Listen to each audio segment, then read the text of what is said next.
بسم اللہ الرحمن الرحیم۔ 25 سال تک عراق کے بیابانوں میں سیاحت۔ شیخ ابو سعود احمد کا بیان ہے کہ مجھ سے ایک دفعہ شیخ عبد القادر جیلانی رحمۃ اللہ علیہ نے فرمایا کہ میں 25 سال تک تنہا عراق کے بیابانوں، ویرانوں، خراب مقامات میں پھرتا رہا۔ نہ میں لوگوں کو جانتا تھا، نہ ہی لوگ مجھے جانتے تھے۔ البتہ اس وقت میرے پاس رجال الغیب اور جن آیا کرتے تھے، جن کو میں علم طریقت اور وصول اللہ کی تعلیم دیا کرتا تھا۔ جب میں پہل عراق میں داخل ہوا تو حضرت خضر علیہ السلام نے میرا ساتھ دیا، مگر میں ان کو پہچان نہیں سکتا تھا۔ اس سے پہلے آپ نے مجھ سے عہد لیا کہ میں ہرگز آپ کی مخالفت نہیں کروں گا۔ اس کے بعد مجھ سے فرمایا کہ میرے آنے تک یہیں ٹھہرو۔ حسب وعدہ 3 سال تک اسی جگہ بیٹھا رہا جہاں آپ نے مجھے بیٹھنے کا حکم دے کر گئے تھے۔ اسی عرصہ میں دنیا اور اس کی خواہشات مختلف شکلوں میں مجھ پر وارد ہوتی گئیں، مگر اللہ تعالیٰ نے مجھے ان کی طرف التفات کرنے سے بچائے رکھا۔ شیطان مجھے بھیانک ڈراؤنی شکلوں اور صورتوں میں میرے پاس آتے اور مجھ سے لڑتے، مگر اللہ تعالیٰ مجھے ان پر غالب رکھتا تھا۔ میرا نفس مشکل ہو کر اپنی خواہش کے لیے کبھی تو مجھ سے عاجزی کرتا اور کبھی میرے ساتھ لڑائی کرتا، مگر مجھے اس پر غلبہ عطا فرما دیا۔ ابتدا میں میرا نفس اگر مجاہدہ کا کوئی طریقہ اختیار کرتا تو اس پر ہمیشہ قائم رہتا۔ مدت دراز تک میں شہروں کے بنجر، ویران، غیر آباد، خراب مقامات میں پھرتا اور نفس کو طرح طرح کی ریاستوں، مجاہدوں، مشقتوں میں ڈالتا رہا۔ چنانچہ 1 سال گری پڑی چیز کھاتا رہا، پانی پیتا رہا اور سبزی یا گری پڑی کوئی چیز نہ کھاتا۔ 1 سال بالکل نہ کھایا، نہ سویا، نہ پیا۔ ایک رات شدت سردی کی وجہ سے ایوان کسریٰ میں جا سویا۔ وہاں میری طبیعت ٹھیک نہیں ہوئی اور بیمار پڑ گیا۔ میں اسی وقت اٹھا اور دریائے دجلہ کے کنارے جا کر بیٹھ گیا۔ برسوں بعد بغداد کے محلہ کرخ کے ویران آباد مکانوں میں بھی رہا۔ اسی اثنا میں سوائے چند ایک کے کچھ نہ کھا پایا۔ ہر سال کے شروع میں ایک شخص مجھے صوف کا جبہ لا کر دیتا جسے میں پہن لیا کرتا۔ میں نے 1000 تک علوم و فنون محض اس لیے حاصل کیے کہ دنیا کے جھگڑوں اور مخاصموں سے نجات حاصل کر سکوں اور حقیقی راحت میسر ہو۔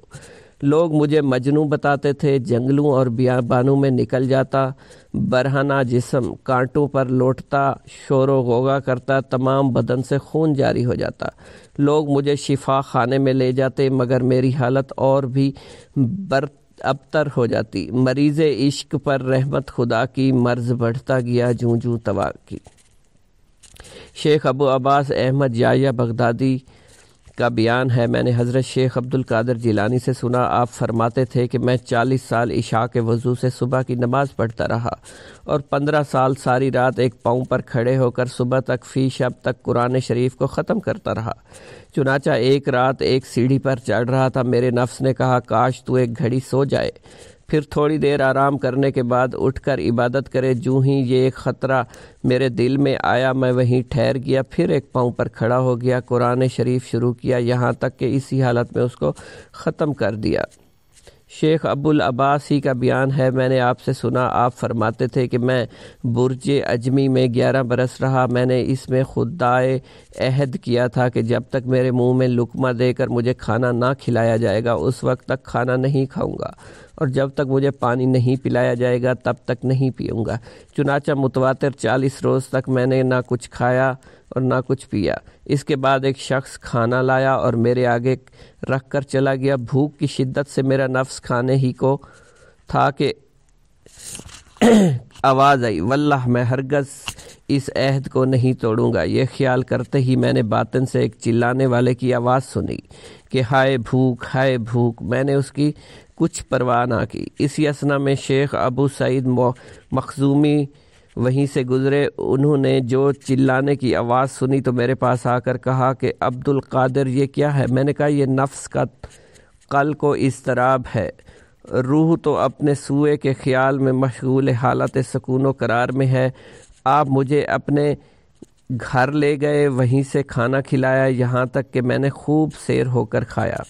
شیخ ابو القاسم عمر بن محمد کہتے ہیں کہ میں نے حضرت شیخ عبد القادر جیلانی سے سنا، آپ نے فرمایا کہ ابتدائے سیاحت میں مجھ پر بہت سے احوال طاری ہوئے، میں ان میں سے اپنے وجود سے غائب ہو جاتا، اکثر اوقات بے ہوشی کے عالم میں دوڑا کرتا تھا، جب وہ حالت مجھ سے اٹھ جاتی تو میں اپنے آپ کو ایک دور دراز مقام پر پاتا۔ چنانچہ ایک روز بغداد کے ویرانے میں یہی حالت مجھ پر طاری ہوئی، قریباً 1 گھنٹہ بے ہوشی کی حالت میں پڑا رہا، پھر وہ حالت مجھ سے دور ہو گئی۔ کیا دیکھتا ہوں میں بغداد سے 12 دن کی مسافت پر بلاد شیریں کھڑا ہوں۔ میں اپنی اسی حالت پر غور کر رہا تھا، ایک عورت نے مجھ سے کہا، تم شیخ عبد القادر جیلانی ہو کر اپنی اس حالت پر تعجب کر رہے ہو؟ بسم اللہ الرحمن الرحیم۔ آپ کے صاحبزادے شیخ عبد الجبار بن سیدنا شیخ عبد القادر جیلانی بیان کرتے ہیں کہ میری والدہ جب کسی اندھیرے مکان میں جاتی تو وہاں شمع کی طرف روشنی ہو جاتی تھی۔ ایک دفعہ ایک موقع پر میرے والد ماجد آئے، جب روشنی پر آپ کی نظر پڑی تو روشنی ختم ہو گئی۔ آپ نے ان سے فرمایا، یہ روشنی شیطان کی تھی، اس لیے میں نے اسے خاموش کر دیا، اب میں اسے روشنی رحمانی سے تبدیل کیے دیتا ہوں، اور یہی معاملہ میرا اس کے ساتھ ہے جو کہ میری طرف منسوب ہو یا خود مجھے جس کا خیال ہو۔ اس کے بعد جب میری والدہ ماجدہ کسی اندھیرے مکان میں جاتی تو وہ روشنی چاند کی روشنی معلوم ہوتی تھی، رضی اللہ عنہ۔ شیخ عبداللہ جبائی بیان کرتے ہیں کہ ہمدان میں ایک شخص سے کہ جس کا نام ظریف تھا میری ملاقات ہوئی۔ یہ شخص دمشق کا رہنے والا تھا۔ اس نے مجھ سے ذکر کیا کہ نیشہ پور کے راستے میں بشر المفرزی سے میری ملاقات ہوئی، یہ اونٹوں پر شکر لادے جا رہا تھا۔ انہوں نے مجھ سے بیان کیا کہ ہمیں راستے میں ایک خوفناک بیابان پر اترنے کا اتفاق ہوا، جہاں خوف کی وجہ سے بھائی کے لیے بھائی نہیں ٹھہر سکتا۔ جب اول شب کو اونٹ لادے جا چکے تو ان میں سے میرے 4 اونٹ گم ہو گئے۔ میں نے ہر چند تلاش کیا مگر کچھ پتہ نہیں چلا۔ میں قافلہ سے جدا ہو گیا، شتربان بھی میرے ساتھ رہ گیا۔ پھر جب صبح ہوئی میں نے حضرت شیخ عبد القادر جیلانی کو پکارا۔ آپ نے مجھ سے فرمایا کہ جب تمہیں کوئی مشکل پیش آئے تو مجھ کو پکارنا، واللہ عالم تمہاری مشکل آسان ہو جائے گی۔ جب میں نے آپ کو پکارا کہ یا شیخ عبد القادر جیلانی، میرے اونٹ نامعلوم کہاں چلے گئے، میں صبح تک انہیں دیکھتا رہا، کہیں پتہ نہ لگا۔ میں قافلہ سے جدا ہو گیا تو اس وقت ایک ٹیلے پر ایک شخص دکھائی دیا جو سفید لباس پہنے ہوا تھا۔ اس نے مجھے ایک طرف کو ہاتھ سے اشارہ کر کے بتلایا۔ پھر جب میں نے اسے ٹیلے پر چڑھ کر دیکھا تو مجھے کوئی نظر نہیں آیا۔ پھر ٹیلے کے دامن میں مجھے اپنے اونٹ بیٹھے دکھائی دیے، ان کا بوجھ ان پر لدا ہوا تھا۔ ہم نے انہیں پکڑ لیا اور انہیں لے کر اپنے قافلہ سے جا ملے۔ ابو الغنائم الحسنہ بیان کرتے ہیں، میں ایک وقت مغرب اور عشاء کے درمیان میں آپ کے مدرسہ کی چھت پر تھا اور قریب ہی آپ بھی قبلہ رو بیٹھے ہوئے تھے۔ اس وقت میں نے ایک شخص کو ہوا پر اڑتا دیکھا جو تیر کی طرح اڑتا جا رہا تھا۔ اس کا لباس سفید، سر پر عمامہ بندھا ہوا تھا۔ جب آپ کے سامنے آیا آپ اور اتر کر مؤدب ہو کر آپ کے سامنے بیٹھ گیا۔ آپ کو سلام کر کے جب واپس چلا گیا میں نے اٹھ کر آپ کی دست بوسی کی، پوچھا کون تھے؟ آپ نے فرمایا یہ شخص رجال الغیب تھے جو کہ ہمیشہ پھرتے رہتے ہیں۔ شیخ ابو عمر عثمان بیان کرتے ہیں، ایک وقت کا ذکر ہے، ہم صفر 555 ہجری کو آپ ہی کے مدرسہ میں آپ ہی کی خدمت میں حاضر تھے۔ اس وقت آپ نے اٹھ کر کھڑائیں پہنی، وضو کیا، وضو کر کے آپ نے 2 رکعت نماز پڑھی۔ پھر جب سلام پھیر کر نماز سے فارغ ہوئے آپ نے چیخ ماری، کھڑام اٹھا کر ہوا میں پھینک دی۔ اس کے بعد آپ نے ایک چیخ ماری، دوسری کھڑام بھی آپ نے ہوا میں پھینک دی، یہ دونوں کھڑائیں ہماری نظروں سے غائب ہو گئیں۔ پھر آپ خاموش ہو کر بیٹھ گئے۔ اس وقت آپ سے یہ واقعہ پوچھنے کی کسی کو جرت نہیں ہوئی۔ پھر 3 روز بعد ایک قافلہ آیا، کہنے لگا ہم نے حضرت شیخ عبد القادر جیلانی کی خدمت میں نذرانہ پیش کرنا ہے۔ ہم نے اس قافلہ کے اندر آنے کی اجازت دی، آپ نے اسے آنے کی اجازت دی، ہم سے فرمایا کہ جو کچھ یہ دیں لے لو۔ غرض اہل قافلہ اندر آئے، انہوں نے ریشمی اور اونی کپڑے، کچھ سونا، آپ کی دونوں کھڑائیں جو کہ آپ نے اس روز پھینکا تھا ہم کو دیا۔ پھر ہم نے باہر آ کر ان سے دریافت کیا یہ تمہیں کہاں ملی؟ انہوں نے بیان کیا کہ تیسری سفر کو ہم جا رہے تھے، راستے میں ہم کو بدوؤں نے آ کر لوٹ لیا، ہمارے قافلے سے بہت سے لوگوں کو مار ڈالا، ایک طرف جا کر ہمارا مال تقسیم کر رہے تھے، اسی وقت ہم نے کہا کہ ان قزاقوں کے ہاتھ سے بچ کر صحیح و تندرست رہیں تو ہم اپنے مال میں سے شیخ عبد القادر جیلانی کا حصہ نکالیں گے۔ ہم یہ کہہ رہے تھے، ہم نے دو بڑی بڑی چیخیں سنی جنہوں نے سارے بیابان کو ہلا دیا اور جس سے یہ تمام قزاق ہیبت زدہ ہو گئے۔ ہم سمجھے کہ کوئی شخص آ رہا ہے جو ان سے بھی مال کو چھین کر لے جائے گا۔ اتنے میں یہ ہمارے پاس آئے، کہنے لگے کہ آؤ تم اپنا مال اٹھا لو اور دیکھو ہمارا کیا حال ہو گیا ہے۔ ہم ان کے ساتھ گئے، ہم نے دیکھا ان کے دونوں سردار مرے پڑے تھے۔ غرض انہوں نے ہمارا مال ہمیں واپس کر دیا اور کہنے لگے یہ ایک نہایت عظیم الشان واقعہ ہے۔ ایک روز آپ کی مجلس سے ایک چیل آئی اور چلاتی ہوئی نکلی، جس سے مجلس میں تشویش پھیل گئی، اور اسی روز ہوا بھی نہایت تیز تھی۔ آپ نے فرمایا کہ ہوا اس کا سر پکڑ لے۔ آپ کا فرمانا تھا کہ اس کا سر ایک طرف دھڑ ایک طرف گر گیا۔ اس کے بعد آپ نے تخت سے اتر کر اس کے سر کو اٹھایا اور اپنا دایاں ہاتھ اس پر پھیرا اور فرمایا بسم اللہ الرحمن الرحیم، تو وہ چیل زندہ ہو کر اڑ گئی۔ واللہ عالم۔ آپ نے اپنے عین عالم شباب کا ایک واقعہ بیان کیا ہے کہ جب پہلی دفعہ میں حج بیت اللہ کو گیا، اس وقت میں عالم شباب میں تھا۔ جب میں منارہ معروف کرون کے قریب پہنچا تو یہاں شیخ عدی بن مسافر سے ملاقات ہوئی۔ آپ بھی اس وقت عین عالم شباب میں تھے۔ آپ نے مجھ سے پوچھا کہاں کا قصد ہے؟ میں نے کہا مکہ معظمہ کا۔ آپ نے پوچھا کیا میرا آپ کے ساتھ ہو سکتا ہے؟ میں نے کہا کیوں نہیں، میں ایک تنہا شخص ہوں۔ آپ نے کہا الا حاذ القیاس، میں بھی تنہا ہوں۔ غرض ہم دونوں ایک ساتھ چل پڑے۔ راستہ میں ایک نو عمر حبشن لڑکی ملی۔ یہ لڑکی نحیف البدن برقع پہنے ہوئے تھی۔ سامنے آ کر کھڑی ہو گئی۔ برقع میں سے اس نے مجھے دیکھا اور دیکھ کر کہنے لگی کہاں کے رہنے والے ہو؟ میں نے کہا بغداد کا۔ پھر کہا آپ نے مجھے بہت تھکایا ہے۔ میں نے کہا وہ کس طرح؟ بولی ابھی میں بلاد حبشہ میں تھی، مجھے اس وقت مشاہدہ ہوا اللہ نے آپ کے دل پر تجلی کی اور اپنا وہ فضل و کرم کیا جو اوروں پر اب تک نہیں کیا، اس لیے میں نے چاہا آپ کو پہچانوں۔ پھر آپ نے کہا میں چاہتی ہوں کہ آج دن بھر میں آپ دونوں صاحبوں کے ہمراہ رہوں اور آپ کے ساتھ روزہ افطار کہوں۔ اس کے بعد دو ایک بازو سے ساتھ چلنے لگے، ایک بازو سے ہم چلنے لگے۔ جب مغرب کا وقت آیا اور افطار کا وقت ہو چکا، آسمان سے ایک طباق اترا جس میں 6 روٹیاں اور سرکہ تھا، کچھ ترکاری تھی۔ اس لڑکی نے خدا کا شکر ادا کیا۔ اللہ کا ہزار ہزار شکر ہے، اس نے میری اور میرے مہمانوں کی عزت کی۔ روزانہ میرے لیے 2 روٹیاں اترا کرتی ہیں، آج 6 روٹیاں اتریں۔ اس نے میرے مہمانوں کی تکریم کی۔ پھر ہم تینوں نے 2 روٹیاں کھائیں۔ اس کے بعد پانی کے لوٹے اترے، اس میں سے ہم نے پانی پیا جو زمین کے مشابہ نہ تھا، بلکہ اس کی لذت حلاوت کچھ اور ہی تھی۔ اس کے بعد یہ لڑکی ہم سے رخصت ہو کر چلی گئی۔ ہم مکہ معظمہ چلے آئے، طواف کر رہے تھے۔ اس وقت شیخ عدی پر الطاف و کرم کیا، ان پر اپنے الطاف اتارے۔ آپ پر اس وقت ویشی سی طاری ہو گئی، یہاں تک کہ انہیں دیکھ کر کوئی کہہ نہیں سکتا تھا کہ یہ زندہ ہیں، بلکہ ان کا انتقال ہو گیا۔ اس وقت میں نے اس لڑکی کو کھڑے دیکھا۔ یہ اس وقت ان کے سرہانے آ کر الٹ پلٹ کر کہنے لگی کہ وہی تمہیں زندہ کرے گا جس نے تمہیں مارا ہے۔ پاک ہے اس کی ذات، اس کی تجلی نور جلال سے حادث نہیں ہوتی، مگر اسی کے ثبوت کے لیے اس کے ظہور صفات سے کائنات قائم نہیں ہے، مگر اس کی تائید سے اس کی تقدیس کی شعاؤں نے عقل کی آنکھوں کو بند اور جواں مردوں کی دانائی کو محدود کر رکھا ہے۔ پھر اللہ تعالیٰ نے اس کے بعد مجھ پر الطاف و کرم کی نظر کی، اور باطن میں نے دیکھا کہ مجھ سے کوئی کہہ رہا ہے عبد القادر، تجریدی ظاہری کو چھوڑ کر ید اختیار کرو، ہم تمہیں اپنے عجائبات دکھائیں گے، چاہے کہ ہمارے ارادے سے تمہارا ارادہ مشتبہ نہ ہو۔ تم ہمارے سامنے ثابت قدم رہو اور وجود میں ہمارے سوا کسی کا تصرف نہ ہونے دو، تاکہ ہمیشہ ہمارے مشاہدے میں رہو اور لوگوں کو نفع پہنچانے کے لیے ایک جگہ بیٹھ جاؤ۔ ہمارے بہت سے بندے ہیں جنہیں ہم تمہاری برکت سے اپنا مقرب بنائیں گے۔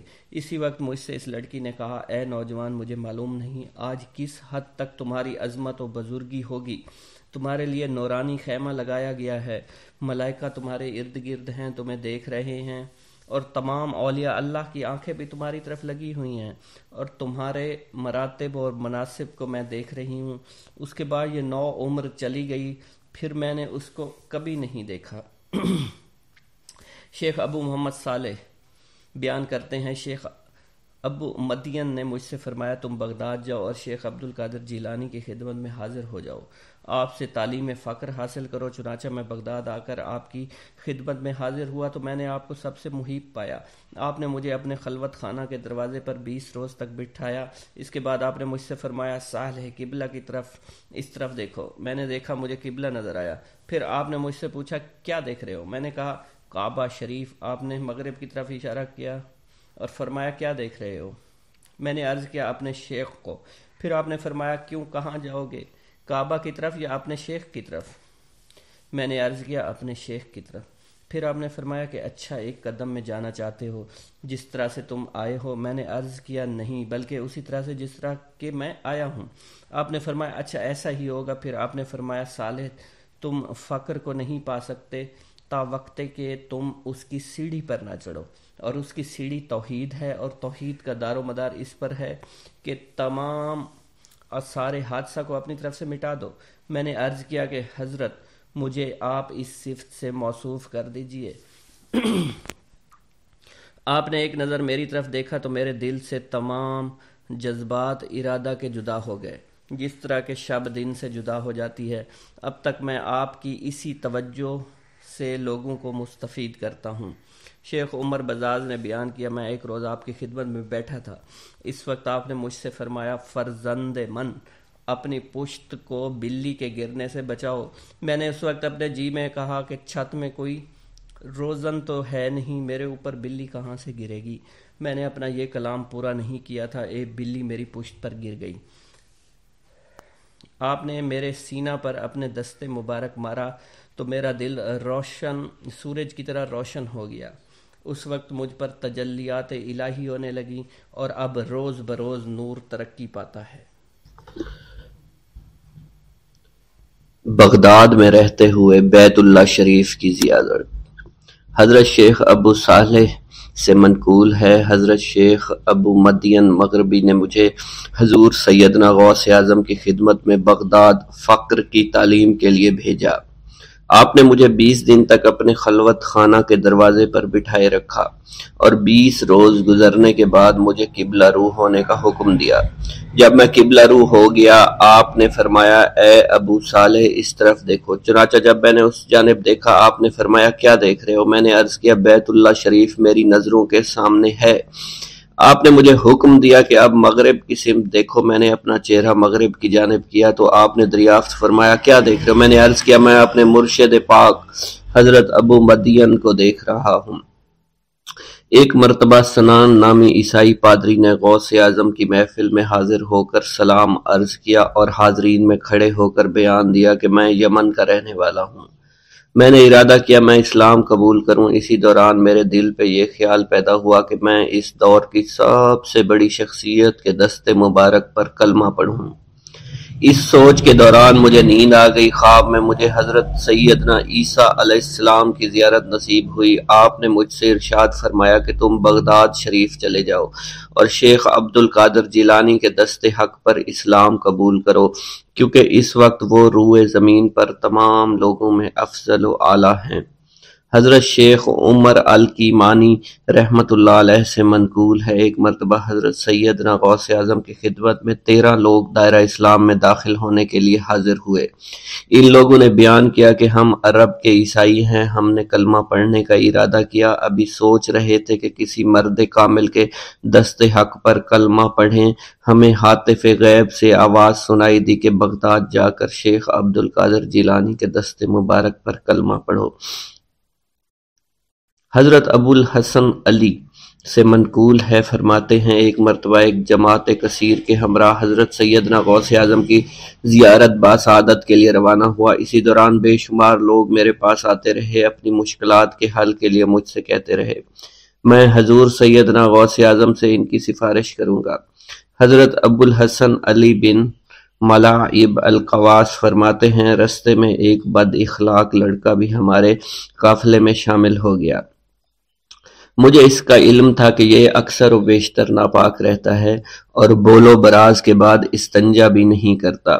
حسن اتفاق کے حضور سیدنا غوث اعظم سے بھی رستہ میں ملاقات ہو گئی۔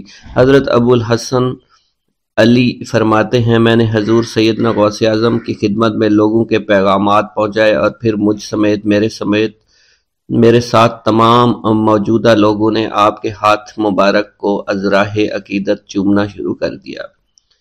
وہ فرماتے ہیں جب اس بد اخلاق لڑکے نے حضور صلی اللہ علیہ وسلم حضور سیدنا غوث اعظم رحمۃ اللہ علیہ کا ہاتھ مبارک چوما تو بے ہوش ہو کر زمین پر گر پڑا۔ جب اس کو ہوش آیا تو اس کے چہرہ پر داڑھی نمودار ہو چکی تھی اور اس نے آپ کے دست حق پر توبہ کی، پھر اس کا شمار نیکوں میں ہوا۔ حضرت شیخ زین الدین فرماتے ہیں میں نے حضور سیدنا غوث اعظم سے علم حاصل کیا۔ اللہ عز و جل نے مجھے 1 سال میں اتنا علم دیا کہ دوسروں کو وہ علم 20 سال میں بھی نصیب نہ ہوا ہوگا۔ میں نے آپ سے مصر جانے کی اجازت طلب کی تو آپ نے فرمایا دمشق پہنچ کر غازیوں کو مصر میں داخل ہونے کے لیے تیار پائے گا تاکہ اس پر قابض ہو جائیں، مگر ان سے کہنا وہ ہرگز کامیاب نہیں ہوں گے، ہاں دوسری مرتبہ وہ ضرور کامیاب ہوں گے۔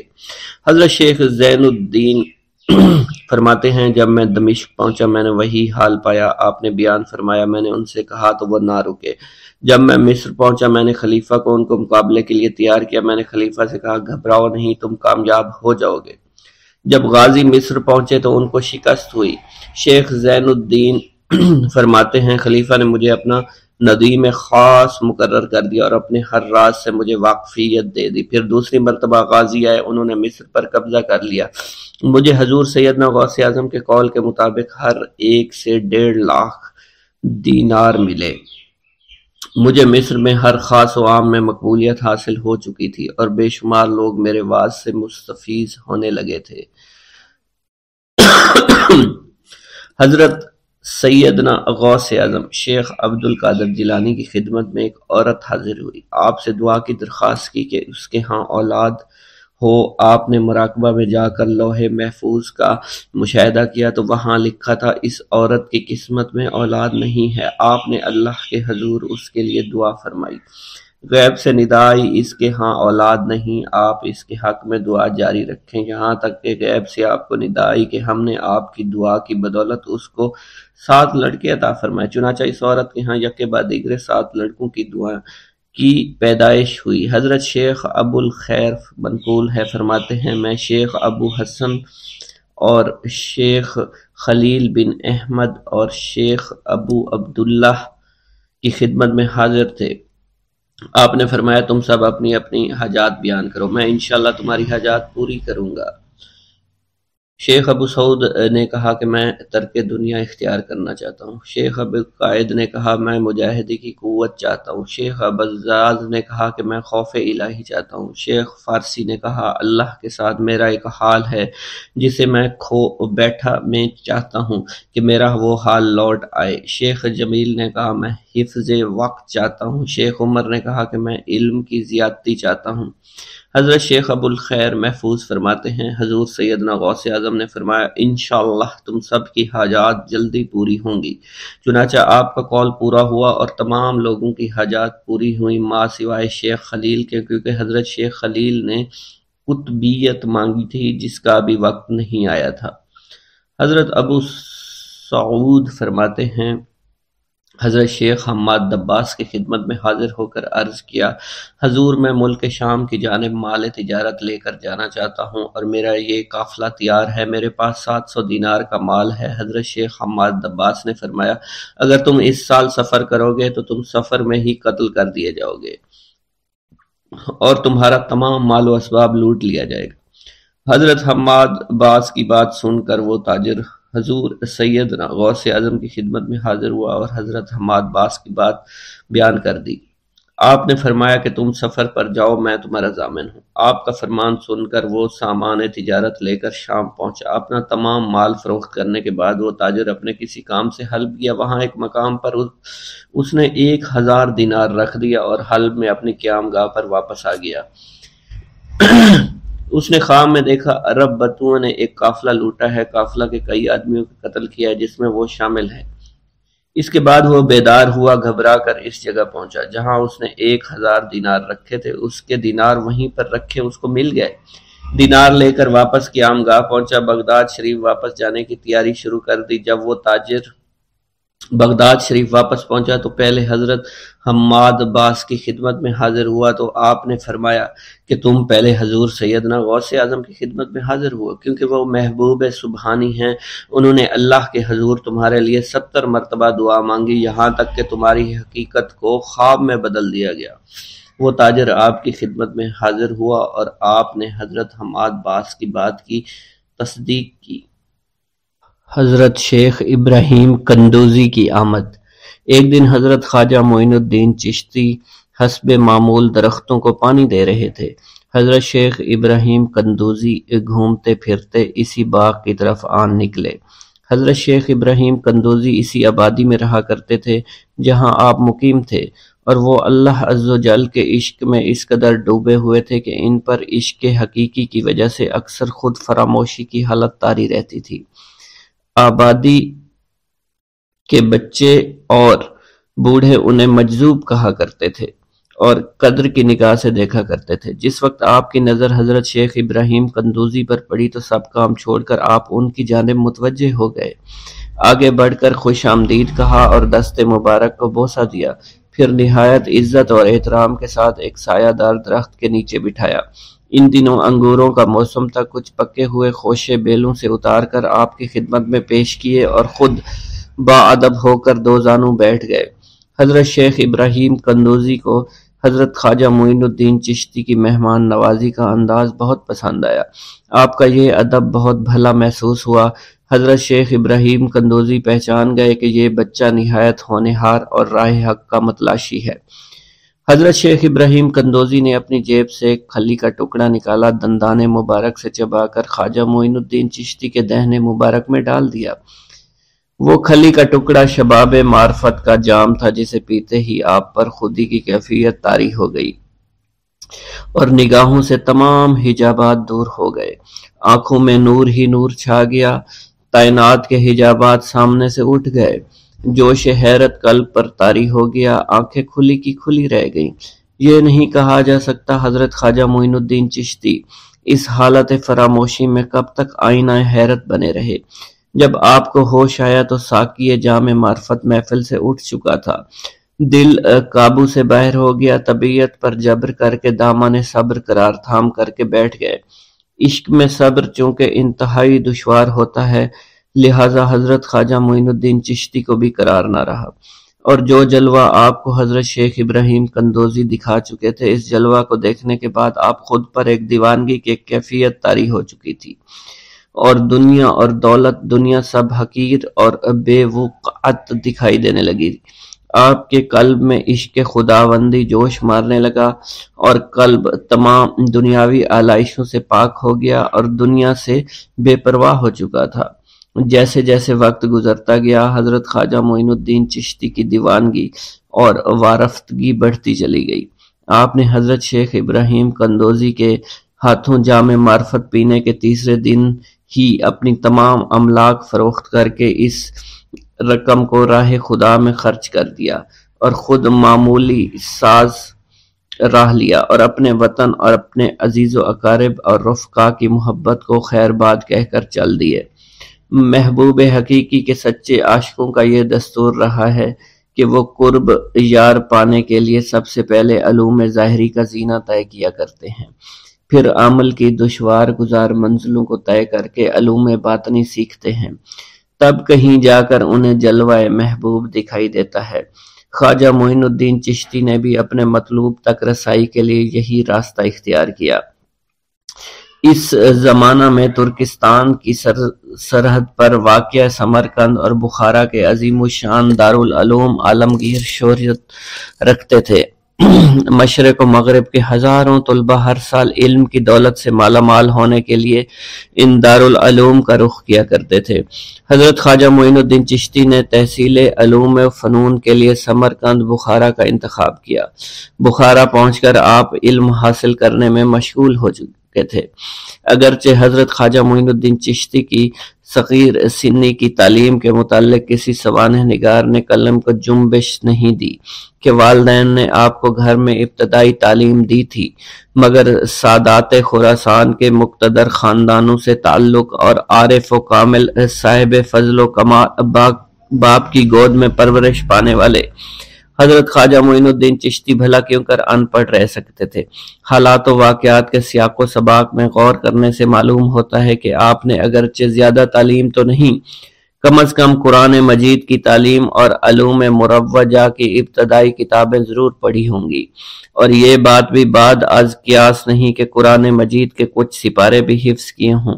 بہرحال بخارا پہنچنے سے پہلے آپ نوشت خواندند سے واقف ضرور تھے۔ حضرت خواجہ معین الدین چشتی بخارا کے تمام علماء فضلاء کے حلقہ درس میں شریک ہوئے۔ تذکروں اور سوانح عمری کے مطالعہ سے یہ پتہ نہیں چلتا ہے کہ آپ نے کن کن اساتذہ کے سامنے زانوئے تلمند طے کیا، مگر آپ کے اساتذہ میں حضرت مولانا حسام الدین بخاری خصوصیت کے ساتھ قابل ذکر ہیں، جنہوں نے آپ کو دستار فضیلت عطا فرمائی۔ حضرت مولانا حسام الدین بخاری کی دستگاہ سے آپ نے علوم ظاہری کی تکمیل فرمائی۔ 23 سے 24 برس کی عمر میں علوم ظاہری کی تکمیل کے بعد صفائی قلب اور تزکیہ نفس کا ضروری سامان حضرت خواجہ معین الدین چشتی کو باہم پہنچ گیا تھا، مگر قلب جس تسکین کا متلاشی تھا وہ نصیب نہ ہوئی، اور جس محبوب کو جی بھر کر دیکھنے کی آرزویں دل میں چوٹکیاں لے رہی تھی اس تک ابھی رسائی نہیں ہوئی تھی۔ عشق اور مشک چھپائے نہیں چھپتا، عشق کی آگ حضرت خواجہ معین الدین چشتی کے تن اور من کو جلا رہی تھی۔ تعلیم کی ہوا نے اس آگ کے شعلوں کو اور بھی تیز کر دیا، محبت کا ذوق بڑھ رہا تھا، عشق کے جذبات بھڑک رہے تھے۔ بالآخر جب بے قراری جنون کی حد کو پہنچی، آپ جانب عراق روانہ ہوئے۔ قصبہ سبحان پہنچ کر حضرت شیخ نجم الدین کبرا سے ملاقات ہوئی، اور 15 دن آپ نے حضرت شیخ نجم الدین کبرا کے ہاں قیام فرمایا۔ سبحان سے روانہ ہو کر سنجان سے روانہ ہو کر حضرت خواجہ معین الدین چشتی بغداد شریف روانہ ہو گئے۔ ان دنوں حضور سیدنا غوث اعظم قصبہ جبل میں تشریف فرما تھے۔ یہ قصبہ کوہ جودی کے دامن میں آباد تھا، جہاں طوفان نوح کے وقت حضرت نوح کی کشتی آ کر رکی تھی۔ آپ حضور سیدنا غوث اعظم کی صحبت اور زیارت سے مشرف ہوئے۔ اس وقت آپ کی ابتدائی حالت تھی۔ حضور سیدنا غوث اعظم نے آپ کے حق میں دعائے خیر فرمائی۔ اس وقت آپ کی ابتدائی حالت تھی۔ حضور سیدنا غوث اعظم نے آپ کے حق میں دعا فرمائی۔ انہوں نے بشارت دی کہ آپ مقتدائے روزگار ہوں گے۔ خلق اللہ آپ سے فیض یاب ہو گئی۔ آپ نے حضور سیدنا غوث اعظم کے پاس کچھ عرصہ قیام کیا اور واپس تشریف لے گئے۔ بسم اللہ الرحمن الرحیم۔ حضور سیدنا غوث العظم حضرت سیدنا عبد القادر جیلانی رحمۃ اللہ علیہ فرماتے ہیں کہ احوال کے مشاہدہ اور کشف کے وقت اولیاء اللہ پر افعال خداوندی میں سے ایسی ایسی چیزوں کا ظہور ہوتا ہے جو عقلوں کو سلب کر لیتی ہے اور عادات و رسوم کو بکھیڑ دیتی ہے۔ حضور سیدنا غوث اعظم فرماتے ہیں کہ افعال خداوندی 2 اقسام میں منقسم ہیں، نمبر 1 جلال، نمبر 2 جمال۔ اللہ رب العزت اولیاء اللہ کے قلوب پر اپنی دونوں صفات کے ساتھ تجلی فرماتا ہے۔ جلال اس کا قہر ہے اور جمال اس کی رحمت ہے۔ مشاہدہ اور کشف کے بعد اولیاء اللہ دور سے دیکھتے اور سنتے ہیں، انبیاء کرام کی ارواح کی زیارت نصیب ہوتی ہے، ملائکہ اور انبیاء سے کلام کی سعادت حاصل ہوتی ہے، اور یہ سب امور عقل اور عادات و رسوم کے خلاف ہیں۔ جس وقت اللہ کی تجلی قلوب پر ظاہر ہوتی ہے تو اس وقت قلوب میں سرور طاری ہو جاتا ہے۔ اللہ عز و جل ان کے ساتھ بہترین کلام فرماتا ہے، ان کو مختلف انواع و منازل کی بشارت دیتا ہے، اور انہیں وہ منازل نصیب ہوتی ہیں کیونکہ ابتدا سے ہی قلم نے ان چیزوں کو ان کے حق میں لکھ دیا ہے۔ اولیاء اللہ کے لیے عظمت اور جلال خوف کر دینے والا ڈر ہے اور قلب پر ایسا غلبہ لاتا ہے جس کا اثر بدن کے اعضاء پر بھی ظاہر ہوتا ہے۔ حضور نبی کریم صلی اللہ علیہ وسلم سے مروی ہے، خوف شدید کے باعث نماز کے دوران میں آپ کے سینہ مبارک سے ہانڈی کے ابلنے جیسی آواز سنی جاتی تھی، کیونکہ نماز میں آپ کو اللہ عز و جل کا جلال نظر آتا تھا اور آپ پر عظمت الہیہ کا انکشاف ہوتا تھا۔ اللہ عز و جل کے مشاہدہ کے وقت اولیاء اللہ کو جو بشارتیں ہوتی ہیں وہ حقیقت میں ان پر فضل طاری ہوتا ہے اور فضل خداوندی کا ظہور ہو رہا ہوتا ہے۔ جب تک سالک اپنی ہستی میں فانی نہیں ہوتا، ذات حق کے ساتھ باقی نہیں ہو سکتا۔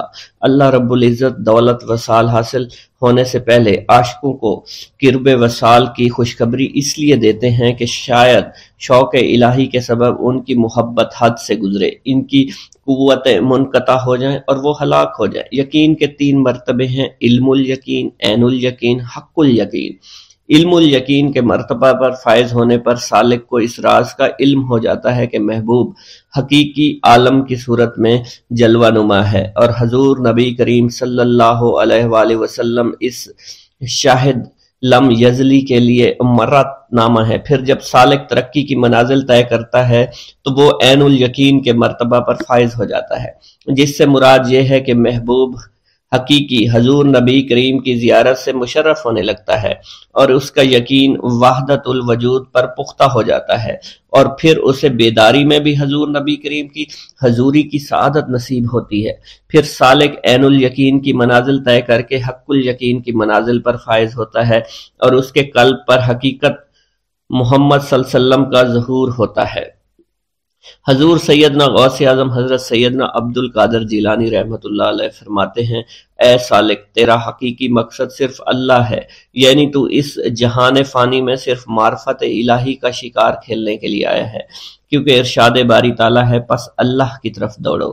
سالک کے لیے اس کا مقصود نہ آخرت ہے نہ دنیا، بلکہ اس کا مقصود صرف اور صرف اللہ عز و جل ہے اور نفس ہے، یعنی سالک اور اللہ کے درمیان حجاب نفس ہے۔ نفس سے مراد نفسانی خواہش ہیں، اور جب انسان اللہ عز و جل اور حضور نبی کریم کی اطاعت چھوڑ کر دنیاوی لذات شہوات میں مشغول ہو جاتا ہے تو اللہ عز و جل اس سے دور ہو جاتے ہیں۔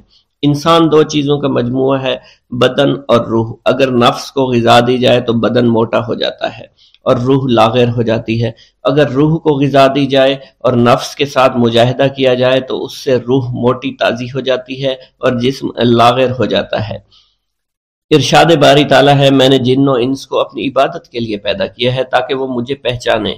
نفس اللہ کی ضد ہے اور اس کا دشمن ہے، یعنی وہ شخص جو اپنی نفسانی خواہش کی پیروی کرتا ہے وہ اللہ کے حکم کی عدولی کر رہا ہوتا ہے۔ ایک مرتبہ دریائے دجلہ میں سیلاب آ گیا۔ دریا کی طغیانی کی شدت کی وجہ سے لوگ پریشان حالت میں حضور سیدنا غوث اعظم شیخ سید عبد القادر جیلانی رحمۃ اللہ علیہ کی خدمت میں حاضر ہوئے۔ آپ نے اپنا عصائے مبارک پکڑا ہوا تھا اور دریائے دجلہ کے کنارے پہنچ کر عصائے مبارک کو زمین میں گاڑ دیا اور فرمایا، اے دریا بس رک جا۔ آپ کا فرمانا تھا کہ دریا کی طغیانی کم ہو گئی۔ حضرت شیخ عبد الجبائی سے منقول ہے، میری ملاقات ہمدان میں ایک شخص طریف سے ہوئی۔ یہ شخص دمشق کا رہائشی تھا۔ اس نے مجھے بتایا دوران سفر میری ملاقات بشر المفرزی سے ہوئی جو 14 اونٹوں پر شکر لادے ہوئے تھے۔ انہوں نے مجھے بتایا کہ دوران سفر میرا گزر ایک جنگل سے ہوا۔ رات کا وقت تھا، میرے پاس 4 اونٹ اس جنگل میں گم ہو گئے۔ میں نے ان کو بہت تلاش کیا لیکن کامیاب نہ ہوا، یہاں تک کہ صبح ہو گئی۔ میں نے پریشانی کے عالم میں حضور سیدنا غوث الاعظم حضرت سیدنا عبد القادر جیلانی کو پکارا، کیونکہ آپ نے دوران واز ایک مرتبہ فرمایا تھا کہ جب بھی کوئی مشکل درپیش ہو تو مجھے پکارو۔ چنانچہ میں آپ کو پکارنے لگا۔ اس دوران مجھے ایک ٹیلے پر ایک شخص دکھائی دیا جس نے سفید لباس زیب تن کر رکھا تھا۔ اس شخص نے مجھے ہاتھ سے ایک جانب اشارہ کیا۔ جب میں ٹیلے کے نزدیک پہنچا تو وہ شخص غائب ہو چکا تھا۔ جب میں نے اس شخص کی بتائی ہوئی سمت میں نظر دوڑائی تو مجھے اپنے 4 اونٹ ماں سامان کے نظر آ گئے جنہیں میں نے ہانک کر لے آیا۔ گرا ہے بلاؤں میں بندہ تمہارا، مدد کے لیے آؤ یا غوث اعظم۔ مریدوں کو خطرہ نہیں بحر غم سے، کہ بیڑے کے ہیں ناخدا غوث حضور سیدنا غوث اعظم شیخ عبد القادر جیلانی کی ایک عورت مرید تھی، جس پر ایک فاسق بدبخت عاشق ہو گیا۔ ایک دن وہ عورت رفع حاجت کے لیے نزدیک پہاڑ کی ایک غار میں گئی تو اس فاسق بدبخت کو خبر ہو گئی۔ اس بدبخت نے غار میں جا کر عورت کو پکڑ لیا اور عزت لوٹنے کی کوشش کرنے لگا۔ اس عورت نے بآواز بلند شیخ عبد القادر جیلانی کو مدد کے لیے پکارا۔ آپ اس وقت مدرسہ میں وضو فرما رہے تھے۔ آپ نے اپنی کھڑاؤں کو اس غار کی سمت میں پھینکا۔ وہ کھڑائیں اس فاسق کے سر پر لگنا شروع ہو گئیں، جس سے وہ بدبخت ہلاک ہو گیا۔ وہ عورت آپ کی کھڑائیں لے کر آپ کی خدمت میں حاضر ہوئی اور حاضرین محفل کے سامنے سارا ماجرا بیان کر دیا۔ بسم اللہ الرحمن الرحیم۔ السلام علیکم ویورز، امید کرتا ہوں آپ سب خیریت سے ہوں گے۔ آج ہم آپ کو شیخ عبد القادر جیلانی رحمۃ اللہ علیہ کے بارے میں بتائیں گے۔ ایک تاجر کے حق میں آپ کا دعا کرنا۔ شیخ ابو سعود الحریمی بیان کرتے ہیں کہ ابو المظفر الحسن تاجر شیخ حماد الباس کی خدمت میں آئے اور بیان کیا کہ حضرت شام کی طرف سفر کرنے کا میرا مقصد ہے، میرا قافلہ تیار ہے جس میں 700 دینار کا مال لے کر جاؤں گا۔ آپ نے اس سے فرمایا اگر تم اس سال سفر کرو گے تو مارے جاؤ گے اور تمہارا سارا مال لٹ جائے گا۔ یہ اس وقت عین عالم شباب میں تھے۔ آپ کا یہ قول سن کر نہایت مغموم ہو کر نکلے۔ راستے میں ان کی حضرت شیخ عبد القادر جیلانی سے ملاقات ہو گئی تو انہوں نے حضرت شیخ حماد کا مقولہ آپ سے ذکر کیا۔ آپ نے فرمایا بے شک تم جاؤ، انشاءاللہ تم اپنے سفر سے صحیح تندرست واپس آؤ گے، میں اس بات کا ضامن ہوں۔ غرض یہ اپنے سفر کو گئے۔ شام جا کر 1000 دینار کو انہوں نے اپنا مال فروخت کیا۔ بعد ازاں یہ اپنی کسی ضرورت کے لیے حلب گئے۔ وہاں ایک مقام پر انہوں نے اپنے 1000 دینار رکھ دیے اور انہیں بھول کر اپنی جگہ چلے آئے۔ اس وقت انہیں کچھ نیند کا غلبہ معلوم ہوا، اس لیے آتے ہی سو گئے۔ خواب میں دیکھا عرب کے بدوؤں نے ان کا قافلہ لوٹ لیا، قافلہ کے بہت سے لوگوں کو مار ڈالا، خود ان پر بھی وار کر کے ان کو مار ڈالا، جس کا اثر ان کی گردن پر ظاہر تھا، خون بھی اس پر نمایاں تھا، جس کا درد بھی انہیں محسوس ہوا۔ یہ گھبرا کر اٹھے، اسی وقت ان کو اپنے دینار یاد آئے، فوراً دوڑے تو وہاں پر انہیں اپنے دینار ویسے ہی رکھے ہوئے ملے۔ یہ ان کو لوگ لے کر اپنی جگہ پر آئے اور اب انہوں نے یہاں سے کوچ کیا، بغداد واپس آئے۔ جب بغداد آ چکے تو انہیں خیال ہوا کہ پہلے میں شیخ حماد کی خدمت میں حاضر ہوں تو وہ بزرگ کبیر بزرگ ہیں، اگر شیخ عبد القادر کی خدمت میں جاؤں تو وہ بھی اس بات کے مستحق ہیں کیونکہ میرے حق میں ان کا قول صادق آیا ہے۔ غرض انہیں تردد تھا کہ پہلے کن کی خدمت میں جاؤں، مگر حسن اتفاق سے شوق سلطان میں انہیں شیخ حماد مل گئے اور آپ نے ان سے فرمایا کہ نہیں، تم پہلے شیخ عبد القادر جیلانی کی خدمت میں جاؤ، وہ محبوب سبحانی ہیں، انہوں نے تمہارے حق میں 70 دفعہ دعا مانگی ہے، یہاں تک کہ خدا تعالیٰ نے تمہاری واقعہ کو بیداری سے خواب میں تبدیل کر دیا۔ چنانچہ یہ پہلے حضرت شیخ عبد القادر جیلانی کی خدمت میں گئے تو آپ نے ان سے فرمایا کہ شیخ حماد نے میرے پاس آنے کے لیے تمہیں فرمایا ہے، میں نے 70 دفعہ تمہارے حق میں دعا اللہ تعالیٰ سے مانگی تھی کہ وہ تمہارے واقعہ کو بیداری سے خواب میں تبدیل کر دے اور تمہارے مال کے ضائع ہونے کو صرف تھوڑی دیر کے لیے نسیان سے بدل دے اور تمہیں صحیح اور تندرست معال خیر واپس لے آئے۔ ایک بزرگ کا آپ کے مراتب و مناصب کی خبر دینا۔ شیخ عبد اللطیف بیان کرتے ہیں میں نے اپنے والد ماجد سے سنا، انہوں نے بیان کیا کہ شیخ عزار بن متورع البتائی مجھ سے بیان کرتے ہیں کہ بغداد میں ایک اجمی شریف نوجوان جس کا نام عبد القادر ہے داخل ہوا ہے۔ یہ نوجوان عن قریب نہایت ہیبت، عظمت، جلال، مقامات، کرامات کے ساتھ ظاہر ہوگا اور حال احوال اور درجہ محبت میں سب پر غالب رہے گا۔ تصرفات، کون و فساد اسے سونپ دیا جائے گا، بڑے چھوٹے سب اس کے زیر حکم ہوں گے۔ قدر و منزلت میں اسے قدم راسخ اور معارف حقائق میں ید بیضہ حاصل ہوگا، مقام حضرت القدس میں زبان کھول سکے گا، صاحب مراتب و مناصب ہوگا جو کہ اکثر اولیاء سے فوت ہو چکے ہیں۔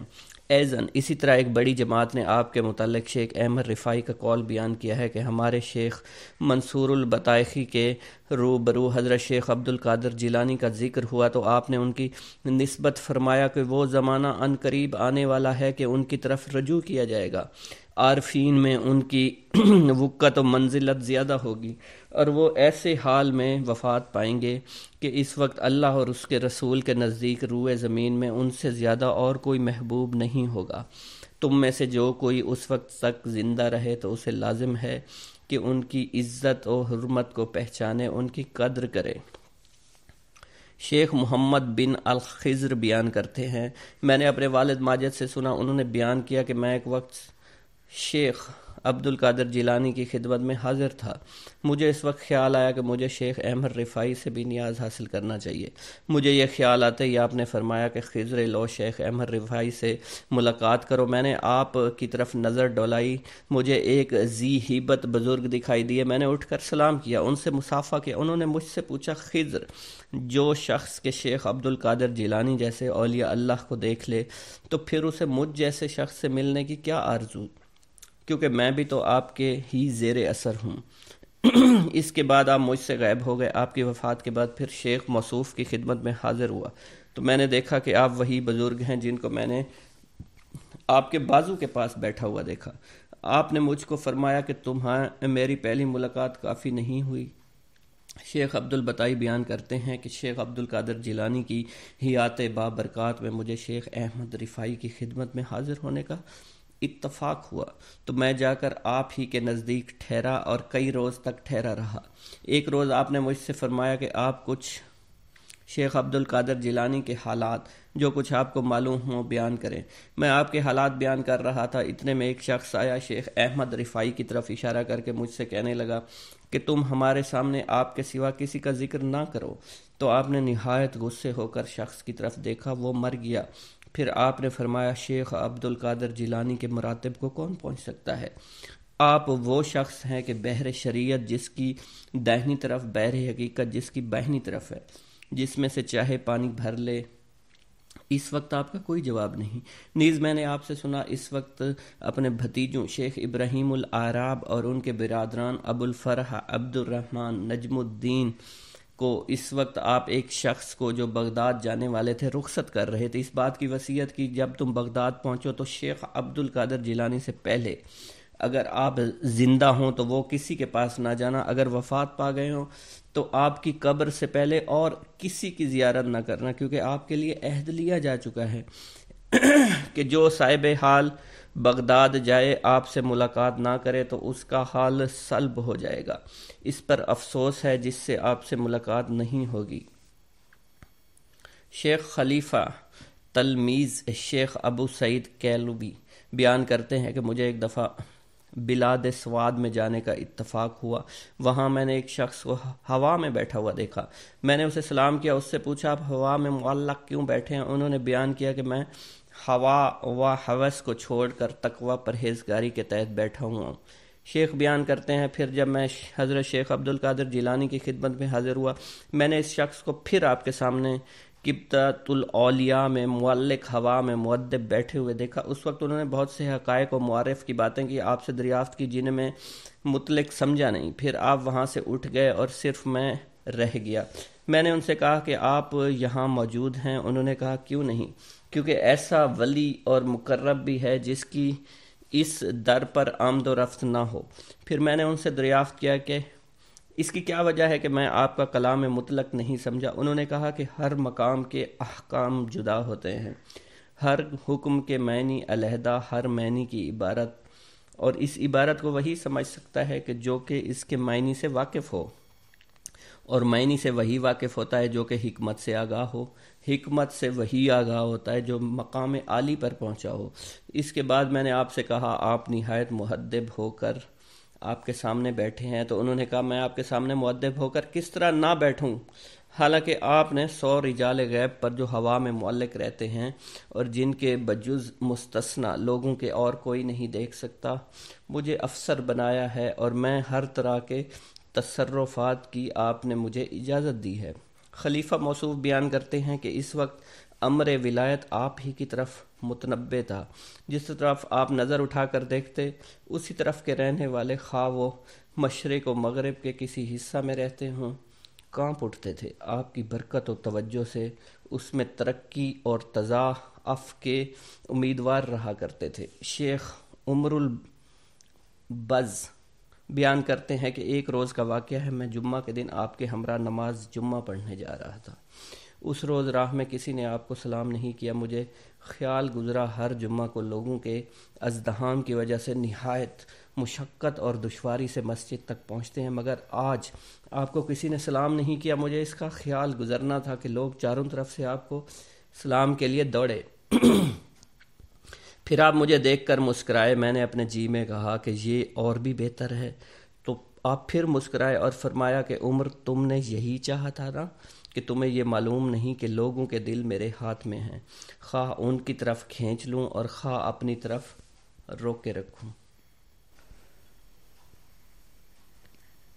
شیخ عبداللہ جبائی بیان کرتے ہیں کہ ایک وقت میں کتاب حلیت الاولیاء ابن ناصر کو سنا رہا تھا کہ اسی اثنا میں مجھے رکت ہوئی اور خیال ہوا کہ میں مخلوق سے قطع تعلق کر کے گوشہ نشینی اختیار کروں اور عبادت الہی کرتا رہوں۔ میں اسی غرض سے حضرت شیخ عبدالقادر جیلانی کی خدمت میں آیا، آپ کے پیچھے نماز پڑھی۔ جب آپ نماز سے فارغ ہوئے تو میں آپ کے سامنے ہو کر بیٹھ گیا۔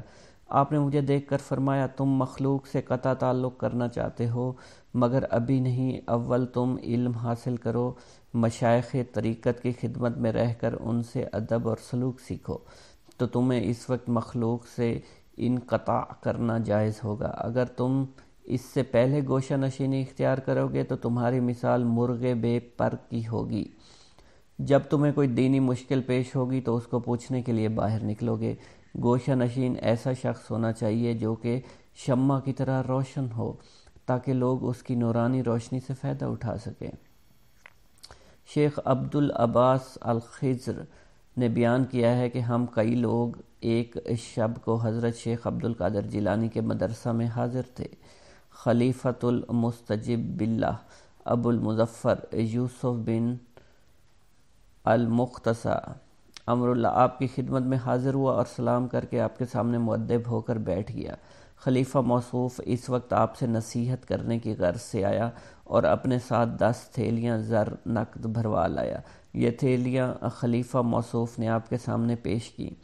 آپ نے ان کو لینے سے انکار کر دیا۔ خلیفہ موصوف نے آپ سے اصرار کیا کہ آپ اسے قبول فرما لیں، مگر آپ نے اس کے اصرار سے صرف 2 عدد ہی تھیلیاں اٹھائیں اور اپنے دائیں اور بائیں ہاتھ پر آپ نے ان تھیلیوں کو رکھا اور دونوں ہاتھوں سے نچوڑ دیا تو اس میں سے خون ٹپکنے لگا۔ آپ نے خلیفہ سے فرمایا کہ تم خدائے تعالیٰ سے نہیں شرماتے؟ لوگوں کا خون کر کے تم اس مال کو میرے پاس لائے ہو۔ خلیفہ موصوف یہ سن کر بے ہوش ہو گیا۔ پھر آپ نے فرمایا، اگر رسول اللہ سے اس کے نسب متصل ہونے کی عزت و حرمت مد نظر نہ ہوتی تو میں اس خون کو اس کے محلات تک بہا دیتا۔ قدرت العارفین شیخ ابو الحسن علی ارقریشی بیان فرماتے ہیں کہ 579 ہجری کا واقعہ ہے کہ روافظ کی ایک بہت بڑی جماعت خشک کدہ جو کہ سلے ہوئے اور مور شدہ تھے لے کر آئے۔ ان لوگوں نے آپ سے پوچھا، آپ بتلائیے ان دونوں گدوں میں کیا چیز ہے؟ آپ نے اپنے تخت سے اتر کر ایک گدے پر اپنا دست مبارک رکھا اور فرمایا، اس میں آفت رسید بچہ ہے، اور اپنے صاحبزادے عبدالرزاق کو اس گدوں کو کھولنے کے لیے فرمایا۔ جب وہ کھولا گیا تو اس میں سے وہی آفت رسیدہ بچہ نکلا۔ اس کو آپ نے دست مبارک سے اٹھا کر فرمایا، قم باذن اللہ، وہ اللہ تعالیٰ کے حکم سے کھڑا ہو گیا۔ پھر آپ نے دوسرے گدے پر اپنا دست مبارک فرمایا، اس میں صحیح و سالم تندرست بچہ ہے۔ اپنے بیٹے کو کھولنے کا حکم دیا، کھولا تو اس میں بچہ نکلا جو چلنے لگا۔ آپ نے اس کو پیشانی سے پکڑ کر فرمایا، بیٹھ جاؤ، تو وہ اللہ تعالیٰ کے بیٹھ گیا۔ آپ کی یہ کرامت دیکھ کر یہ لوگ اپنے روافظ نظریات سے تائب ہو گیا۔ نیز اس وقت آپ کی یہ کرامت دیکھ کر مجلس کے 3 شخصوں کی روح پرواز کر گئی، واللہ عالم۔ نیز شیخ و موصوف بیان کرتے ہیں کہ ایک وقت میں آپ کی خدمت میں حاضر تھا، مجھے اس وقت ایک ضرورت پیش آئی، میں اسے پوری کرنے کی غرض سے نکلا۔ آپ نے فرمایا چاہو، تم کیا چاہتے ہو؟ میں نے عرض کیا کہ فلاں امر کا خواستگار ہوں۔ میں اس وقت امور باطنی میں سے ایک امر کی خواہش کی تھی، چنانچہ اس وقت مجھے وہ حاصل ہو گیا۔ آپ کے رکابدار ابوالعباس احمد بن محمد القریشی بغدادی بیان کرتے ہیں کہ ایک روز آپ سواری پر جامعہ منصوری تشریف لے گئے۔ جب آپ وہاں سے واپس آئے، آپ نے اپنی چادر اتاری، چادر اتار کر پیشانی پر سے ایک بچھو نکال کر زمین پر ڈالا۔ جب یہ بھاگنے لگا تو آپ نے فرمایا مر جا، تو اسی وقت یہ بچھو مر گیا۔ پھر آپ نے مجھ سے فرمایا اس نے مجھ کو جامعہ حضوری سے یہاں تک 60 مرتبہ کاٹا۔ ایک دفعہ بغداد کی قحط سالی میں آپ سے تنگ دستی فاقہ کشی کی شکایت کی تو آپ نے مجھے قریباً 10-12 سیر گندم دیے اور فرمایا اسے لے جاؤ اور کوٹھے میں بند کر دو، اور صرف ایک طرف سے اس کا منہ کھول کر حسب ضرورت اس میں سے نکال لیا کرو، مگر اسے کبھی دیکھنا مت۔ چنانچہ اس گیہوں کو 5 سال تک کھاتے رہے۔ ایک دفعہ میری زوجہ نے اس کوٹھے کا منہ کھول کر دیکھا اس میں کتنے گیہوں ہیں، تو اس میں جس قدر اول روز دانے ڈالے تھے اتنے ہی معلوم ہوئے۔ پھر یہ گیہوں 7 روز میں ختم ہو گیا۔ میں نے آپ سے اس کا ذکر فرمایا، آپ نے کہا اگر تم اسے نہ دیکھتے تو اسی طرح کھاتے رہتے۔ عمر بن حسین بن خلیل بیان کرتے ہیں کہ میں ایک دفعہ آپ کی خدمت میں حاضر تھا، آپ کے روبرو ہی منہ گھٹے ہوئے بیٹھا تھا۔ اس وقت میں نے قندیل کی طرح ایک روشنی سی دیکھی جو آپ کے دہن مبارک سے 2-3 دفعہ قریب ہو کر واپس ہو گئی۔ میں نے نہایت متعجب ہو کر اپنے جی میں کہا کہ میں لوگوں سے ضرور اس کا ذکر کروں گا۔ آپ نے اسی وقت فرمایا کہ تم خاموش بیٹھے رہو، مجلس کی باتیں امانت ہوا کرتی ہیں۔ پھر میں نے آپ کی وفات تک اس کا ذکر کسی سے بھی نہیں کیا۔ شیخ ابو الحسن بیان کرتے ہیں کہ جب میں شیخ عبد القادر جیلانی رحمۃ اللہ علیہ کی خدمت میں رہ کر آپ سے تحصیل علم کیا کرتا تھا، اس وقت آپ ہی کا کوئی کام کرنے کی غرض سے اکثر اوقات شب بیداری کیا کرتا تھا۔ چنانچہ 553 ہجری کا واقعہ ہے کہ ایک شب کو آپ اپنے دولت خانہ سے باہر تشریف لائے۔ میں آپ کی خدمت میں آفتاب بھر کر لایا، مگر آپ نے انہیں نہیں لیا اور سیدھے آپ مدرسہ میں تشریف لے گئے۔ مدرسے کا دروازہ آپ ہی سے کھلا، پھر آپ ہی سے بند ہو گیا۔ آپ باہر نکلے، میں بھی آپ کے پیچھے ہو لیا۔ اس کے بعد آپ بغداد کے دروازے پر پہنچے، یہ دروازہ بھی آپ ہی سے کھلا، پھر آپ ہی سے بند ہو گیا۔ اس کے بعد ہم ایک شہر میں پہنچے جسے میں نے کبھی نہیں دیکھا تھا۔ اس میں پہنچ کر آپ ایک مکان میں داخل ہوئے جو کہ آپ کے مسافر خانے سے شبیہ تھا۔ اس مکان پر 6 لوگ تھے، انہوں نے آپ کو سلام کیا، آپ ذرا آگے چلے گئے، اس میں ایک کھمبے کے پاس ٹھہر گیا۔ یہاں سے میں نے نہایت پست آواز سے کسی کرانے کی آوازیں سنی۔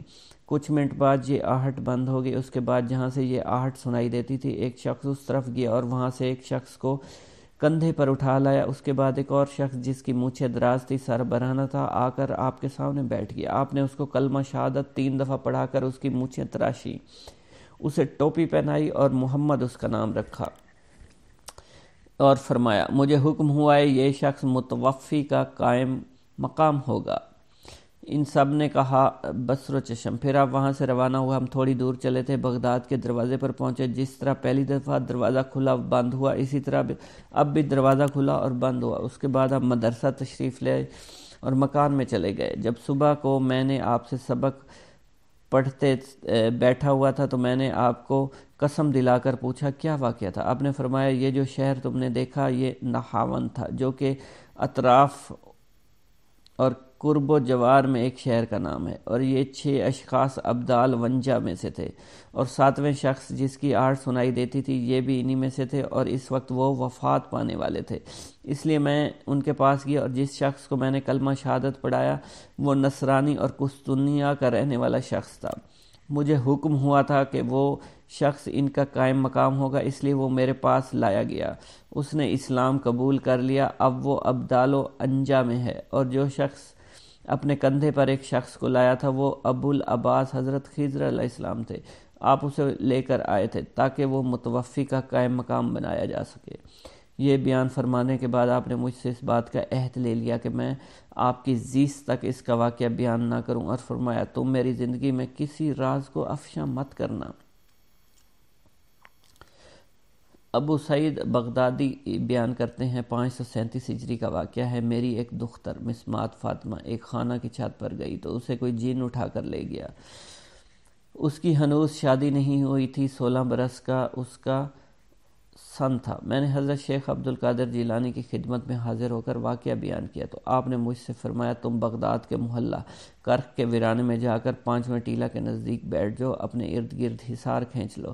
حصار کھینچتے وقت بسم اللہ الرحمن الرحیم علی لیلۃ عبد القادر پڑھو۔ جب نصف شب گزرے گی تو تمہارے پاس سے مختلف صورتوں میں جنات کا گزر ہوگا، تم ان میں سے کچھ خوف بالکل مت کھانا۔ پھر صبح کو ایک بہت بڑے لشکر کے ساتھ تمہارے پاس ان کے بادشاہ کا گزر ہوگا، وہ تم سے تمہاری ضروریات دریافت کرے گا، تم ان سے کہنا کہ مجھے عبد القادر جیلانی نے تمہارے پاس بھیجا ہے۔ اس کے بعد تم اپنی دختر کا واقعہ بیان کر دینا۔ ابو سعید عبداللہ بن احمد فرماتے ہیں کہ میں آپ کے حسب ارشاد ویرانہ میں جا کر حصار کھینچ کر بیٹھ گیا، وہاں سے جنات کے متعدد گروہ کا ہیبت ناک صورتوں میں گزر ہوتا رہا، مگر میرے پاس حصار کے علاوہ کوئی نہیں آ سکتا تھا۔ آخر ایک لشکر کا گزر ہوا، ان کا بادشاہ گھوڑے پر سوار تھا، وہ میرے سامنے آ کر ٹھہر گیا، مجھ سے پوچھنے لگا تمہیں کیا ضرورت پیش آئی ہے؟ میں نے کہا شیخ عبد القادر جیلانی نے مجھے آپ کے پاس بھیجا ہے۔ جب اس نے آپ کا نام سنا گھوڑے پر سے اتر کر نیچے بیٹھ گیا، اسی طرح اس کے ساتھ اس کا لشکر بھی نیچے بیٹھ گیا۔ پھر اس نے مجھ سے کہا اچھا پھر انہوں نے تم کو کس لیے بھیجا ہے؟ میں نے اپنا قصہ بیان کیا۔ اس نے اپنے تمام لشکر سے دریافت کیا کہ ان کی دختر کو کون اٹھا کر لے گیا ہے، تو ان سب نے کہا معلوم نہیں کون لے گیا۔ اس کے بعد جن لایا گیا اور کہا گیا یہ چین کے جنات میں سے ہے، دختر اس کے ساتھ تھی۔ اس بادشاہ نے پوچھا تو یہ کیا ہوا تھا؟ تو اسے قطب وقت کی رکاب داری میں سے اٹھا کر لے گیا تھا۔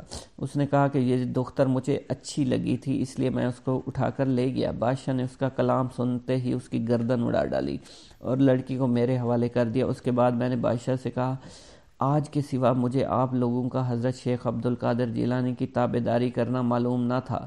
تو وہ کہنے لگا کہ بے شک شیخ عبد القادر جیلانی ہم میں سے تمام سرکش لوگوں پر نظر رکھتے ہیں، اس لیے وہ آپ کے خوف سے بھاگ کر دور دراز مقام پر جا بسے، کیونکہ جب اللہ تعالیٰ کسی کو قطب وقت بنا دیتا ہے تو جن و انس دونوں پر اس کی حاکمیت بھی دیا کرتا ہے۔